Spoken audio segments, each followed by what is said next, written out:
General, I want to move back here at home with Texas grappling with these devastating floods along the Gulf Coast, particularly in Houston.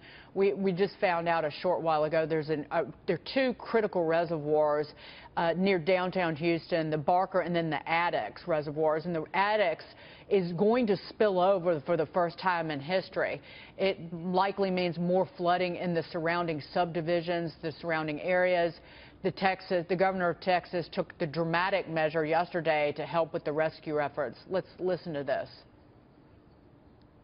I authorized the deployment of all of the Texas National Guard to address the challenges that Texans are facing all the way from Corpus Christi to Houston, Texas. General Keane, your thoughts on that? So there are 12,000 members of the Texas National Guard.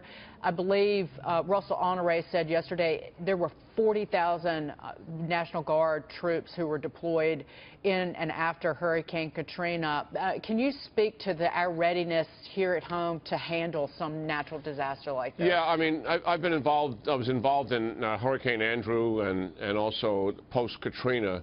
On behalf of Secretary Rumsfeld. And you know, I learned some things about dealing with these disasters that we got great people in most cases. The exception was Katrina. We had very poor political leaders there, and the governor and also in the mayor. But by and large, we have very good leaders, as we've been watching the last 4 days here dealing with this disaster. But most of them have never been through a catastrophic event.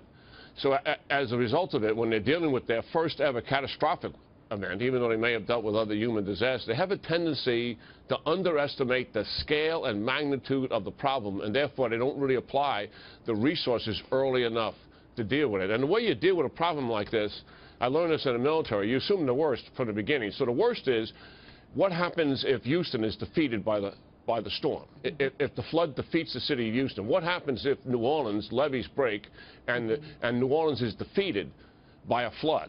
And then you go from there.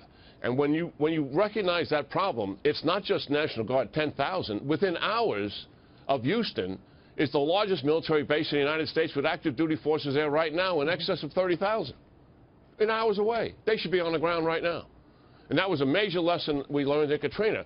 We waited for the National Guard. They're wonderful, and they're part of the first response, but it takes 2 to 3 days to get them together because they all have civilian jobs and some of them are on vacation. And the active duty guys get in their trucks, drive down the road. I mean, it's not that simple, obviously. You have to organize them, but they're already assembled is the point. And they should have been there a couple of days ago. And just deal with this because these things become, regardless of the scale of it, they become so manpower intensive. And the other thing is, Dagan, is that the first responders, they're in their 4th day of this. Their families are in this crisis themselves. They're psychologically, emotionally impacted by what's happening to their own family and relatives, much less what they're seeing every day and physically what they're doing. And they are fatigued by now. They are crushed by this. You need to get people in there to support them by the thousands, and that's my only charge here. That this should have been done before. This is the same thing we learned, unfortunately, in Katrina. We just never got the manpower there quickly enough to deal with something that was actually defeating the city. And this flood is defeating Houston. That's the reality. So you would like to see those troops from Fort Hood sent in now? Get them in their trucks. They can deal with the flood. The Army's got more boats than the Navy and the Coast Guard combined. I know that because I was in charge of it. And the first time I saw that statistic, I said, what? And it's mostly all small boats. So we can fly them in there as well. And these are some of the things I think that, listen, I'm sitting here, I'm not involved, and I don't like to be critical, but I'm just trying to inform people as to some of the realities that are out there, and it's horrible to see this kind of suffering take place. We got good leaders here, and that leadership we're seeing every day, and thank God for it. But those are just some of the factors that are playing here.